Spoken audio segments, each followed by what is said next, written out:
Je vais maintenant vous parler du document à savoir numéro 5, comment modéliser une action mécanique.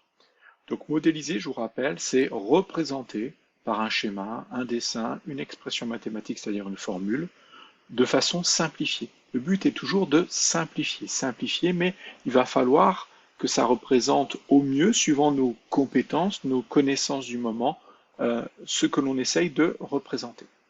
Donc une simplification, il faut simplifier, mais pas trop. Voilà. Mais on vous les propose, ces modélisations. Donc comment modéliser une action mécanique? Comment représenter une action mécanique? Alors on va faire une double modélisation. On va modéliser deux fois. Donc une action mécanique exercée par un système extérieur sur le système étudié va être modélisée par une force. Donc déjà, en fait, il faut imaginer que une action mécanique, c'est un ensemble de plein de petites forces. Et qu'en fait, on ne va pas s'amuser à représenter toutes ces forces, toute cette multitude de forces, mais on va représenter une seule force. Donc c'est déjà une simplification. On va dire que l'action mécanique, par exemple, si je pose ma main à plat sur un mur et que je pousse, finalement, j'ai ma main elle-même qui pousse, ma paume qui pousse, mais j'ai chacun de mes doigts qui pousse. Donc là, on imagine bien que cette action mécanique exercée par ma main est la somme d'une multitude de forces. Donc nous, on fait une simplification. On va dire qu'une action mécanique, finalement, elle est modélisée, elle va être remplacée, elle va être représentée par une force, et une seule force. Ensuite, cette force, on va aussi la modéliser. Et on va la représenter par un vecteur force. C'est-à-dire, un vecteur va nous donner énormément d'informations. Et donc, quand on va représenter cette force sur un schéma, eh ben, on va dessiner un vecteur. Un vecteur, c'est quoi? C'est une flèche. Une flèche avec plusieurs caractéristiques. Donc, son point d'application, le point de départ de la flèche, donc le point représentant le système étudié. Généralement, on part du système étudié. Quand on étudie un système, qu'on représente les forces qui s'appliquent sur ce système, elles partent systématiquement, le point d'application est sur le système étudié, obligatoirement.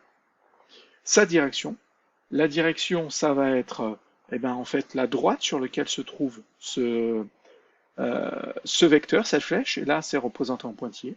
Le sens, à partir du moment où j'ai choisi une direction, il ne me reste plus que deux sens. Ici, j'avais, en mettant la tête de la flèche, soit je pouvais aller en haut à droite, soit je pouvais aller en bas à gauche. Et enfin, la valeur. La valeur, donc vu que c'est une force est en newton, sa valeur va dépendre de la longueur de la flèche. Ensuite, donc je vais vous réexpliquer ces différents points, mais je finis d'abord ce petit document. On modélise une force par un vecteur force, qui va être noté F avec une petite flèche par-dessus. Donc vous avez vu la notation des vecteurs en mathématiques. Ce qui est nouveau ici, c'est ce que l'on va mettre en indice. On va dire que c'est le système extérieur / système étudié. Pour dire que c'est la force qui s'exerce, qui est exercée par le système extérieur sur, et le slash, on le lit comme sur. Voilà, le sur, il est au-dessus. Si on devait dessiner une fraction, il est au-dessus. Donc c'est sur le système étudié. Donc c'est le système extérieur qui exerce une force sur le système étudié. Voilà comment on lit ça. Dont la longueur dépend de la valeur. Donc la longueur du vecteur force va dépendre de la valeur de la force. Maintenant, je vais partir d'un petit exemple. Donc je vais dans un premier temps parler du point d'application.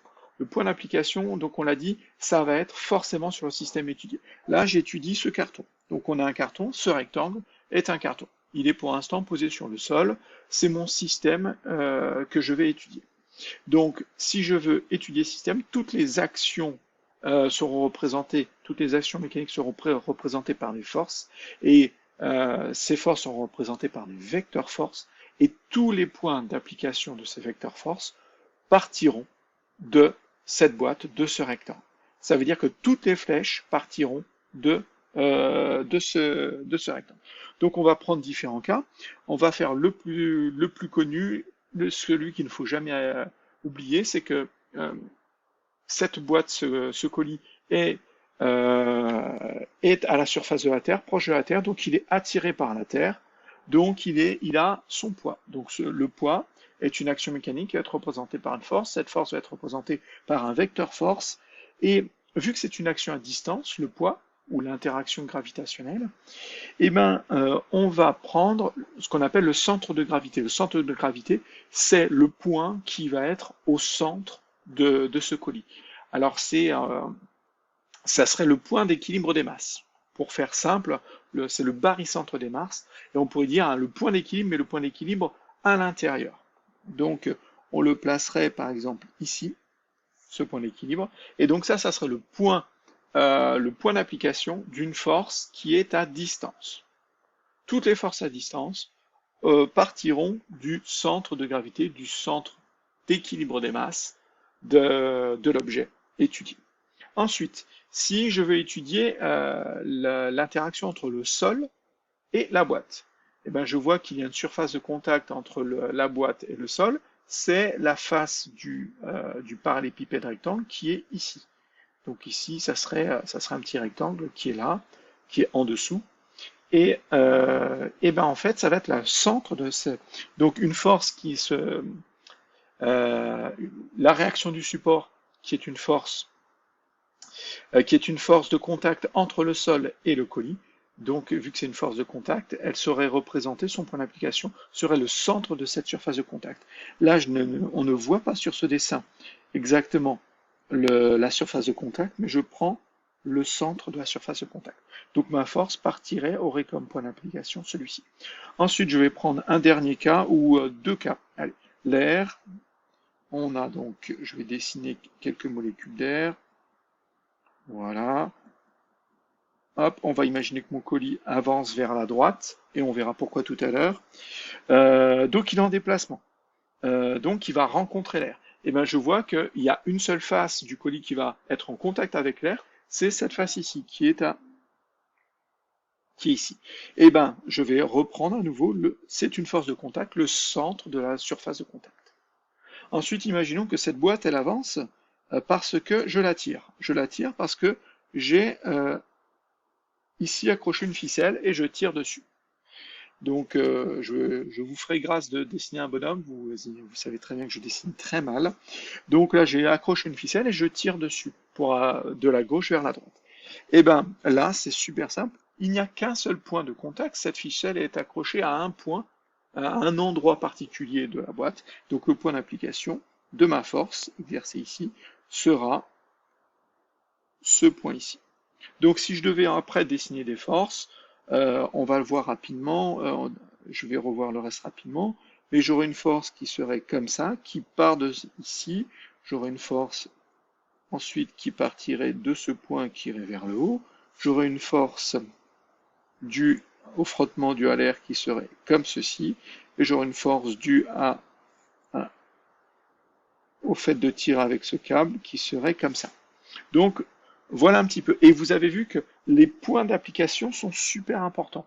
Parce qu'il n'y a pas j'ai dessiné 4 forces, et il n'y a pas une force qui a le même point d'application qui part, mais tous mes points d'application de toutes les forces que j'ai dessinées sont sur la boîte, parce que j'étudie la boîte. Maintenant qu'une fois ça c'est fait, on va revenir dessus. On a fait je dirais le plus dur. Le point d'application. La direction, maintenant on va pouvoir voir la direction, ça va être la droite sur laquelle se trouve une force.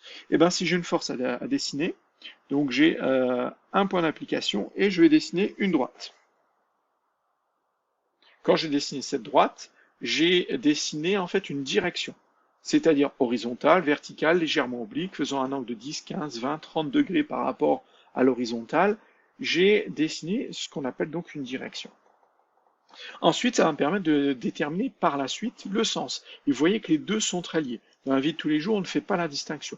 Quand on indique une direction à quelqu'un, c'est lui indiquer son chemin et on lui indique directement d'aller à droite, à gauche, tout droit. Donc les directions et sens, ce sont deux synonymes dans la vie de tous les jours et ce n'est pas le cas en mathématiques ou en physique. Donc la direction, c'est la droite sur laquelle se trouve, assez simple, ça commence par un D, et le sens, eh bien, c'est ajouter la tête de la flèche. Donc, soit je peux rajouter la tête de la flèche par ici, et avoir un sens en haut à droite, ou alors je peux rajouter une tête de flèche ici, et dans ce cas, ça sera l'autre sens, un sens opposé, en bas vers la gauche. Bien sûr, une fois que j'ai choisi mon sens, il est évident qu'il y a une partie de la droite qui ne me sert à rien.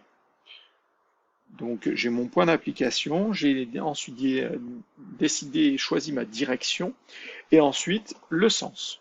Et il y a une dernière chose, c'est la valeur. La valeur, c'est la longueur de la flèche. Et ben, on va utiliser simplement une échelle. Plus la force qui sera en newton sera grande, par exemple une force de 10 newtons, ce ne sera pas représenté de la même façon qu'une force de 20 newtons. Et ben, je dirais même plus, une force de 20 newtons sera 2 fois plus grande qu'une force de 10 newtons. On essaie de la faire 2 fois plus grande, en respectant une échelle. Et ça va nous permettre de représenter correctement ces différentes forces et de pouvoir en tirer plus d'informations.